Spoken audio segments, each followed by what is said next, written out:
Hi guys, today on Simplified with Smita, let's see how to make crispy golden fried onions, which is nothing but Birista, which is commonly used in biryanis and certain gravies. So while you're making biryani, the most difficult part is to make the Birista, or the most time consuming part is to make the Birista. And so I prefer to make the Birista and keep it in the freezer and use it whenever I'm making any gravies or biryani. So now let's see how to first slice the onion for a Birista. Just cut off the ends of the onion. So this particular part of the onion needs to be removed because that's the part that usually binds all the petals of the onion.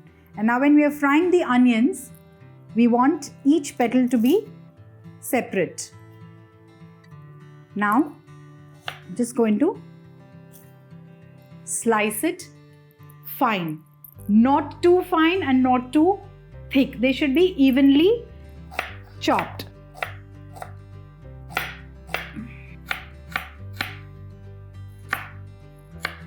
Now, this part of the onion, sometimes in the center, you have these kind of pieces that come out when you slice. Just finely chop them and use them in a sabzi. Or you can just slice it here itself and use it for your Birista. Because we want all the onions to be evenly fried. So now you can see here what I'm talking about, certain pieces that are not evenly sliced. Just slice them. And now here I've already sliced a few onions earlier.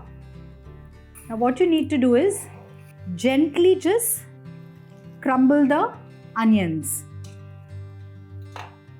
So what I usually do is, I try to dehydrate the onions by keeping them in the sun for about an hour or two, and then I fry them nice and golden so that the time for frying the onions becomes lesser. See this? I'm going to remove these pieces aside and keep them. Now if you do not cut the tip of the onion, this is how it will be stuck together. So you remember, you need to remove the top part of the onion properly. Now I've already kept oil to heat here.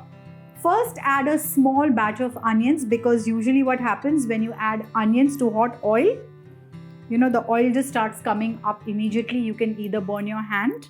So first put a small batch of onions. And now when the temperature has become slightly less because we've added onions to it, now you can add more. Now the trick is, you need to keep stirring the onions constantly while they're getting fried. You can't just let them be in the oil and get on the phone or just go and talk to someone or give instructions outside. They might just fry on one side, burn on the other side. So just to avoid that, you need to keep constantly stirring these onions. Sometimes see the onions, stick to the vessel and then they get burnt like over here. So to avoid that, you need to constantly stir it. Ready. So the onions are fried golden. Immediately remove them, because the onions still keep frying after you've removed them from the oil. So when a nice beautiful golden color comes, just immediately remove them. So we've fried all the onions to a beautiful crisp golden color. So you can see how crisp it is. You can hear the sound of the crispy fried onion. So a few things to remember while making Birista is, initially you have to keep the oil really hot. Add a small batch of onions to the oil, because the oil usually tends to come up and you can burn your hands, and then you can add the remaining onions. When you're frying the onions, keep stirring it. The flame should be medium to high. Keep stirring it, and once they start getting golden, immediately start removing them, because the onions still are getting fried once you get them out of the oil.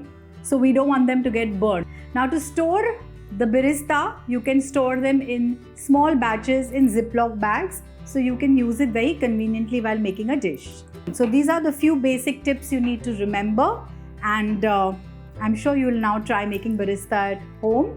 So for such simple tips in cooking and making your life simple, watch Simplified with Smita every Wednesday.